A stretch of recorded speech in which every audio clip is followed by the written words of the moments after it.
Bom, galera, bom dia. Lampião aqui de novo na área. O assunto hoje é vírus, uma coisa que de vez em quando aparece no Enem, então é sempre bom a gente estar esperto. Bom, os vírus, eles são seres que demandam uma atenção especial da gente. Por quê?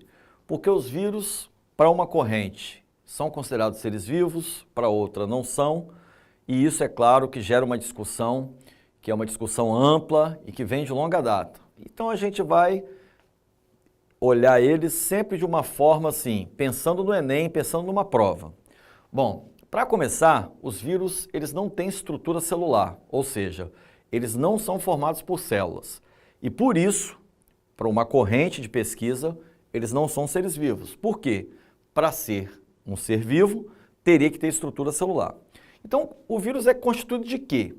O vírus é constituído de um capsídeo de proteínas que envolve um filamento de ácido nucleico. Esse ácido nucleico pode ser DNA ou RNA, via de regra um ou outro. Ou tem DNA ou tem RNA. Então você tem um filamento de ácido nucleico, DNA ou RNA, envolto por uma cápsula, por um capsídeo de proteínas. Os vírus, eles podem ter ou não um envelope lipídico, é claro que vai depender da variedade que você estiver estudando, ok? E os vírus, exatamente por não apresentarem célula e por não apresentarem essa maquinaria metabólica que um ser vivo precisa, eles acabam dependendo diretamente de uma célula viva para terem metabolismo. Como eles dependem de estar dentro de uma célula viva para conseguirem ter metabolismo, eles são considerados parasitas intracelulares obrigatórios. Repito, o vírus só tem metabolismo, ele só consegue se reproduzir, ele só consegue expressar os seus genes e, é claro, ele só consegue causar danos a outros seres vivos quando ele estiver dentro de uma célula viva. Fora de uma célula viva, o vírus ele pode praticamente se cristalizar. Então, ele só vai ter metabolismo, ele só consegue expressar os seus genes dentro de uma célula viva, tudo bem? Daí a expressão parasitas intracelulares obrigatórios. Bom, quando o vírus está fora de uma célula, você o chama de vírion. Então, o vírion é a partícula viral infectante que está fora de uma célula. Quando ele entra numa célula, você passa a tratá-lo como vírus. Sempre lembrando, ele só tem metabolismo, ele só consegue se expressar quando ele estiver dentro de uma célula viva.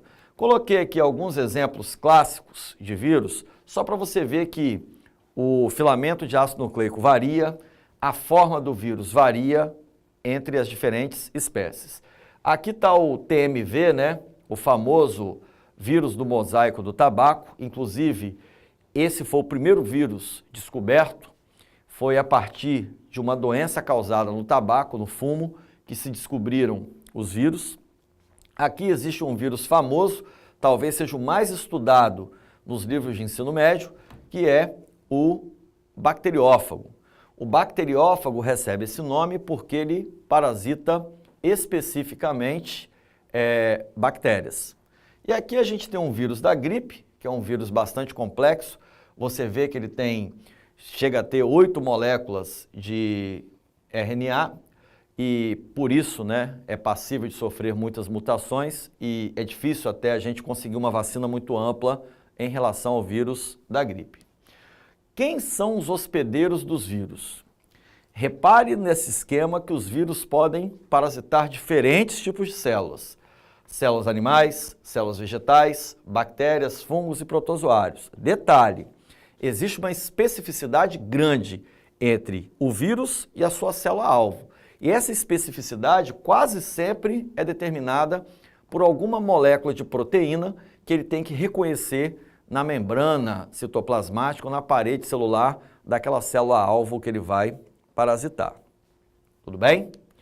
Bom, a gente vai pegar como base para a reprodução um vírus, como eu já classifiquei atrás, um vírus bacteriófago. Bacteriófagos são vírus que se reproduzem no interior de bactérias. É claro que existem diferentes bacteriófagos que parasitam diferentes bactérias. O ciclo de vida de um vírus, ele pode ser de dois tipos. Ciclo lítico, que vai terminar com a lise, com a morte, com a ruptura da célula hospedeira, ou ciclo lisogênico. Em linhas gerais, como é que funciona? No ciclo lítico, o bacteriófago reconhece a sua bactéria hospedeira, injeta nela o seu DNA ele fica ativo dentro da bactéria e passa a comandar o metabolismo bacteriano. Repare que o DNA viral passa a comandar a síntese de novas moléculas de DNA viral, passa a comandar a síntese de novas moléculas de proteínas virais e novos vírus vão ser produzidos. Quando esses novos vírus são liberados, a bactéria morre. A lise, a morte por ruptura. Daí o nome ciclo lítico. Então veja, o que caracteriza o ciclo lítico? No final dele, ocorre a morte da bactéria por lise. O ciclo lisogênico, ele tem uma característica bem diferente. No ciclo lisogênico, a bactéria não vai morrer. Então veja, o DNA viral é injetado na célula bacteriana. Esse DNA viral, ele vai se ligar ao genoma bacteriano, porém, ele vai ficar ali em estado de quê? Latência. Ele não vai manifestar os seus genes, ele não vai expressar os seus genes. Como a bactéria continua comandando o seu próprio metabolismo, cada vez que essa bactéria se reproduz, que ela duplicar o seu DNA, ela duplica também o DNA viral. Detalhe, quando a bactéria está no ciclo lisogênico, a gente chama esse genoma viral de provírus ou profago e a gente chama esse vírus de vírus temperado. Bactéria lisogênica, vírus temperado, porque ele se encontra na forma de profago ou provírus.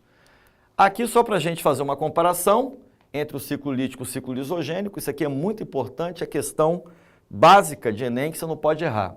No ciclo lítico, o DNA viral, ele não vai ser ligado ao DNA bacteriano, ele vai comandar a síntese de novos vírus, o que vai culminar com a morte da bactéria.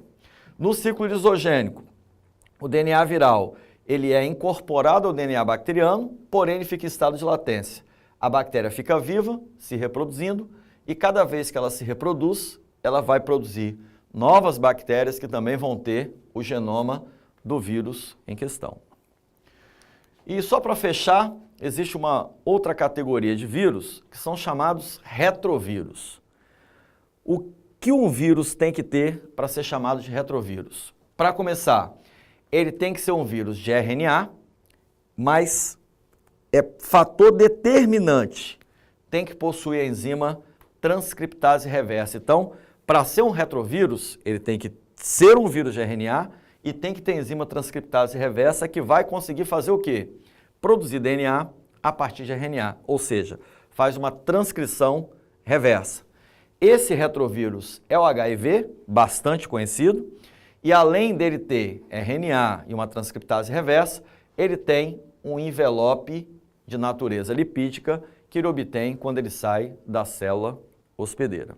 Tudo bem? Valeu, galera. Até a próxima.